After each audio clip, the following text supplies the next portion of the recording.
The ANC in Nelson Mandela Bay is celebrating its 113th January 8th anniversary today, bringing together party members and leaders for a day of reflection and political dialogue. The event comes as the region prepares for a key elective conference, with Executive Mayor Babalwa Lobishe and former Regional Secretary Luyolo Nqakula both in the running for the position of Regional Chair. With the recent dissolution of the regional executive and the appointment of a task team, today's gathering is expected to highlight the party's direction in the metro. For more, we cross live to Newzroom Afrika's Sipha Kema, who's in New Brighton. Sipha, a lot of dialogue expected today, some voting on the cards. What are some of the conversations that we can look forward to?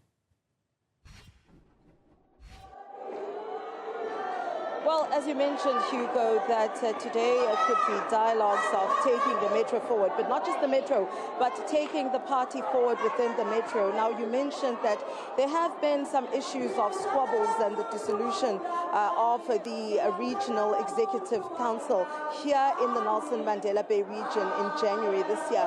But that's not the only time that this party, the ANC, has seen issues internally within this particular region. I mean, a number of times we've seen the disbandment of the Regional Executives Council here in the Nelson Mandela Bay over the past decade. I mean, we look notably in 2018 when, in October, when they were disbanded, following, of course, the PEC, the Provincial Executive Committee, saying that they were failing to maintain active branches and also wanting to work towards local government elections in 2021.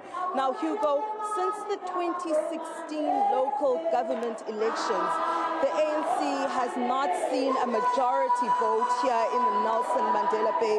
And as a result, when it comes to local government elections, this metro becomes one that is hotly contested. Now, over the years, we've seen other metros having issues with coalitions, but the Nelson Mandela Bay was one of those metros that set the tone for coalition governments when it comes to the local government elections.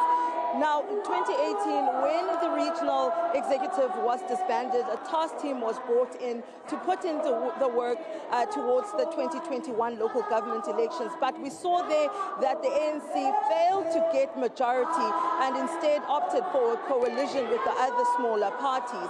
Now, the same issue applies in January when the party was disbanded in the region. The PEC saying that they are actually putting in the work leading up to the local government elections next year, where the ANC is hoping to solidify itself within the Nelson Mandela Bay, as it has been struggling when it comes to the votes in the local government elections, and of course taking over and having to, of course, partner with other smaller parties to form a coalition government.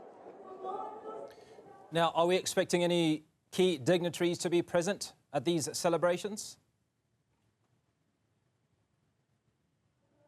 We can expect the former regional leadership will be here as well. Of course, the task team, the newly appointed task team as well, will be here, including the ANC chairperson, Oscar Mabuyane, is also going to be here. But what we have been told is that they're currently on a church visit. Thereafter, they should be making their way now to the Nangoza Jebe Hall in New Brighton, where they can then kick off, of course, the celebrations. But also part of the celebrations will be the political lecture on Ben Fihla, who was also one of the former mayors of the Nelson Mandela Bay, the first mayor of a post-democratic South Africa. Of course, that lecture will also be happening as part of the celebrations today with the Nelson Mandela Bay Metro. Sipha Kema, that's where we'll leave that conversation as the ANC in Nelson Mandela Bay is celebrating its 113th January 8 celebrations.